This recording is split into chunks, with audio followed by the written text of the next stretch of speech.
Lord Jesus Christ. எனக்கு அன்பார்ந்த வாலிப செல்வங்கள் எல்லாரும் எப்படி இருக்கீங்க?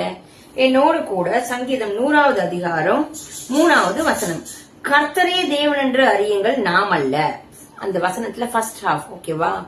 யாரு? கர்த்தர் தான் தேவன் அறிந்து கொள்ளணும். ஏன் நாம் அல்லன்னு போட்டிருக்குன்னா, சில பேர் நீங்க நல்லா படிக்கலாம், வேலையில நல்ல ஒரு பதவியில இருந்து உங்களுக்கு கர்த்தர் கொடுத்திருக்கிற தாளந்துனால எல்லாத்தையும் சாதிச்சிட்டோம் அப்படிங்கிற ஒரு நினைப்புல பிரைட்ல இருக்கலாம், இல்ல ஓவர் கான்பிடன்ஸ்ல இருக்கலாம். ஆனா அதெல்லாம் ஒரு நாள் என்ன ஆகும்? இன்னைக்கு இருக்கும், நாளைக்கு போயிடும். எல்லாமே கர்த்தர் உங்களுக்கு கொடுத்தது, தேவன் கொடுத்தது.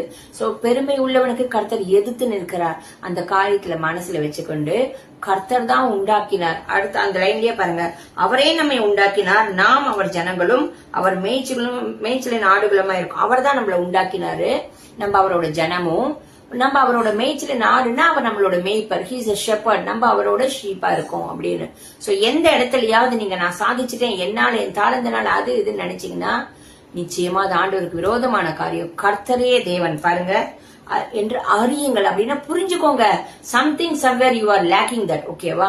சோ உங்களுடைய வாழ்க்கை எப்படி இருக்கணும், என்னவா இருக்கணும், நீங்க என்ன ஃபியூச்சர்ல ஆகணும்னு கர்த்தருக்கு தெரியும், உங்களை படைத்த தேவனுக்கு தெரியும். சோ அவர்கிட்ட அவர் கரத்துல உங்க வாழ்க்கையை ஒப்பு கொடுத்து அவர் கொடுத்த தாளந்துகளுக்காக தேவனுக்கு நன்றி சொல்லி ஸ்தோத்திரம் சொல்லி கர்த்தரே தேவன் அவருக்கு பயபக்தியோடு அவரை தொழுது கொண்டு அவர் அறிகிற அறிவில வளருங்க.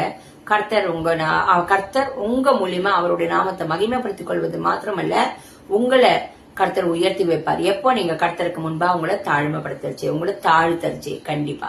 ஆமீன். God bless you.